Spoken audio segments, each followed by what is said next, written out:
Start. ठीक। किसी वस्तु को 420 रुपये में बेचने पर 5% लाभ होता है, तो बताइए 8% लाभ प्राप्त करने हेतु वस्तु को कितने अधिक मूल्य में बेचना होगा। थोड़ा सा सवाल को समझना इस तरीके से है कि सवाल की थोड़ी सी लैंग्वेज समझने, क्योंकि थोड़ी सी लैंग्वेज आज के सवाल में अलग है। कैसे है कि वस्तु को 420 रुपये में बेचने पर, यानी वस्तु का विक्रय मूल्य कितना है, सेलिंग प्राइस कितनी है, 420 रुपये।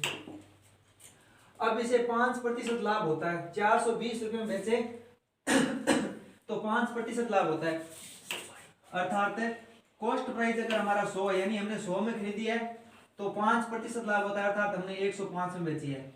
यानी प्रतिशत के साथ तो हमने 105 बेची है, लेकिन ये कह रहा है कि 420 में बेची है, यानी 105 की वैल्यू कितनी होगी, 420। तो एक की वैल्यू 420 बटा 105। अब देखो सवाल क्या कह रहा है कि 8% लाभ प्राप्त करने हेतु वस्तु को कितने अधिक मूल्य में बेचना होगा। यानी करना क्या, 8% लाभ प्राप्त करना है। कितना, 8%, यानी यहां तो 5% था लाभ, तो 105 हो गई। 8% अगर लाभ करना है, 100 का 8% यानी 108 में।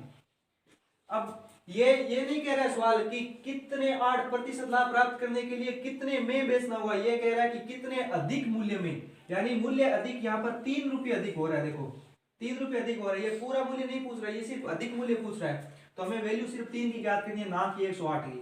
ठीक है, तो 3 की वैल्यू ज्ञात करनी है। 3 एकम 3, 3 तिया 9 और 15, 5 तिरपन 35। अब वापस काट देते हैं, 35 एकम 35, 70, 35 2 70, यानी 12। अर्थात 12 रुपये अधिक में हमें ये वस्तु बेचनी होगी। यानी 420 में बेच रहे थे तो 5% लाभ हो रहा था। जब हम 12 रुपये अधिक यानी 432 में बेचेंगे, 432 में, तो हमें 8% लाभ होगा। ठीक है, अब अगला सवाल। हाँ, किसी वस्तु को 3% हानि पर बेचा जाता है, यदि इसे 24 रुपये अधिक में बेचा जाता तो 5% का लाभ हो जाता है। यानी हम किसी वस्तु को बेचते हैं तो कितने में बेचते हैं वो तो पता नहीं है, लेकिन 3% हानि जरूर हो जाती है। अब सवाल कह रहा है कि यदि जितने में बेचा है उससे अगर 24 रुपये हम ज्यादा में बेच देते तो क्या होता, 5% हमारा लाभ हो जाता। 5% लाभ हो जाता तो वस्तु का हमें क्या करना है, क्रय मूल्य ज्ञात करना है। यानी हम मानते हैं कि क्रय मूल्य क्या है, 100 रुपये है, तो 3% हानि पर बेचा गया है, यानी विक्रय मूल्य हमारा क्या है, 97 रुपये है। क्योंकि 100 का 3% हानि यानी 3 रुपये हानि हुई है, यानी 97 में बेचा है। अब यदि 5% लाभ में बेचना होता, 5% लाभ में बेचना होता तो हमें वो वस्तु 105 में बेचनी पड़ती, और यहाँ पर ये कितने बेच रहा है, 3% हानि पर।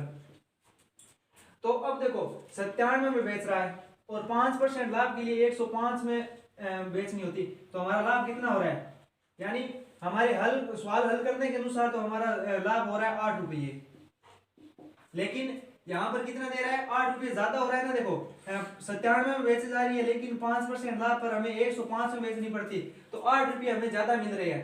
8 रुपये हम ज्यादा में बेच रहे हैं तो 5% होता है, हमारे अनुसार 8 ज्यादा, लेकिन सवाल के अनुसार 24 ज्यादा, यानी 8 की वैल्यू क्या हो गई, 24। तो 1 की वैल्यू क्या हो गई, 24 बटे 8, कटने पर 1 की वैल्यू हो गई 3।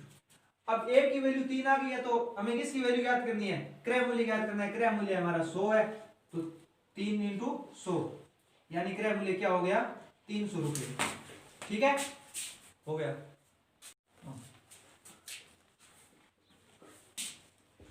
हाँ, जो पिछला सवाल किया था थोड़ा सा तो वही है, लेकिन अब एक सवाल में 3 सवाल लगा लिए। कैसे, किसी वस्तु को 3% हानि पर बेचा जाता है, तो बेचा गया, यदि इसे 30 रुपये अधिक में बेचा जाता तो 4.5% का लाभ होता, तो ज्ञात कीजिए। क्या क्या ज्ञात करना है, एक तो वस्तु का क्रय मूल्य ज्ञात करना है, एक वस्तु का वास्तविक विक्रय मूल्य ज्ञात करना है, और एक ज्ञात करना है 5% लाभ प्राप्त करने के लिए वस्तु को किस मूल्य पर बेचना होगा।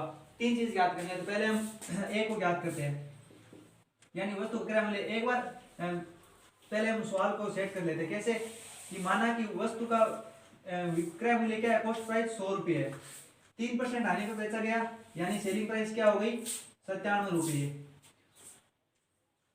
4% लाभ प्राप्त करने के लिए इसे 30 रुपये अधिक बेचा जाता है, यानी 4.5% लाभ। तो 4.5% लाभ प्राप्त करने के लिए वस्तु को 104.5 रुपये बेचना होगा, क्योंकि 4.5% लाभ। ठीक है, तो अब देखो कितना रुपये अधिक में बिक रही है वस्तु, ₹7.5 में ज्यादा बिक रही है। देखो 7.5 में ज्यादा बिक रही है, हमारे अनुसार 7.5 में बिक रही है, लेकिन सवाल कह रहा है कि ₹30 अधिक में बिक रही है। तो 7.5 की वैल्यू कितनी हो गई, 7.5 की वैल्यू हो गई 30। तो एक की वैल्यू 30 बटा 7.5, 7.5 से 7.5, 7.5 2 15, यानी 4 बार कट जाएगी ये, यानी एक की वैल्यू हो गई 4। अब हमें जो पूछा है वो चीज याद कर लेते हैं। क्या क्या पूछा है कि वस्तु का क्रय मूल्य, क्रय मूल्य 100 है। तो देखो ए की वैल्यू हमारी 4 आई हुई है, 4 इंटू 100 की वैल्यू याद करनी है, यानी वस्तु का क्रय मूल्य हो गया ₹400। अब क्या पूछा है कि वस्तु का वास्तविक विक्रय मूल्य क्या है। वास्तविक विक्रय मूल्य यानी ये वास्तविक विक्रय मूल्य ये है, यानी ये वस्तु 3% हानि पर बेचा गया था, तो वास्तविक विक्रय मूल्य ये है। तो बी हमारा क्या उत्तर हो जाएगा, 4 इंटू 97, 7 चौक 28, 8 सिल 2 और 9 चौक 36 और 2 38, यानी ₹388। ये हो गया हमारा वास्तविक विक्रय मूल्य। और 5% लाभ प्राप्त करने के लिए वस्तु को किस मूल्य पर बेचना होगा। 5% लाभ करना है तो 100 की वस्तु 105 में बेचनी होगी, यानी सी हमारा क्या हो जाएगा, 4 इंटू 105, यानी हमारा उत्तर क्या हो जाएगा, 105 420। यानी वस्तु का क्रय मूल्य तो हो गया ₹400, वस्तु का वास्तविक विक्रय मूल्य हो गया ₹388, और 5% लाभ अगर प्राप्त करना होता तो वस्तु हमें 420 में बेची जाती। ये हमारा हो गया उत्तर। ठीक है, अब हम नेक्स्ट सवाल करते हैं। देखिए, किसी वस्तु को 15% लाभ पर बेचा जाता है, यानी कॉस्ट प्राइस हमारी मान लेते हैं 100 है, तो सेलिंग प्राइस क्या हो गई 115, क्योंकि ये 15% क्या है, लाभ है। ठीक है, यदि इसे ₹28 कम पर बेचा जाता तो मात्र 7% का लाभ होता, यानी 7% का लाभ होता, अर्थात 7% का लाभ होने का मतलब ये वस्तु 107 पर बिकती, यानी कितने कम पर बिक रही है, ये ₹8 कम पर बिक रही है। हमारे अनुसार ₹8 कम पर, लेकिन सवाल के अनुसार ₹28 कम पर। तो 8 की वैल्यू कितनी हो गई, 28। तो 1 की वैल्यू 28/8। याद क्या करना है, वस्तु का क्रय मूल्य याद करना है। हमारा क्रय मूल्य क्या है, ₹100, तो 100 की वैल्यू याद करो। 2 से काटने पर 4 और 2 से काटने पर 14, 4 एकम 4, 25 चौका 100, 25 को 14 से गुणा करने पर 25 चौका 100, 10, 25 एकम 25 और 10 35, यानी ₹350। कहने का अर्थ है कि ये 350 में खरीदी गई थी, और 15% लाभ पर बेचने पर इसे ₹28 आने के लिए इसे 7% लाभ पर बेचा जाता, तो ₹28 कम पर बेचा जाता, तो 7% का होता। ठीक है।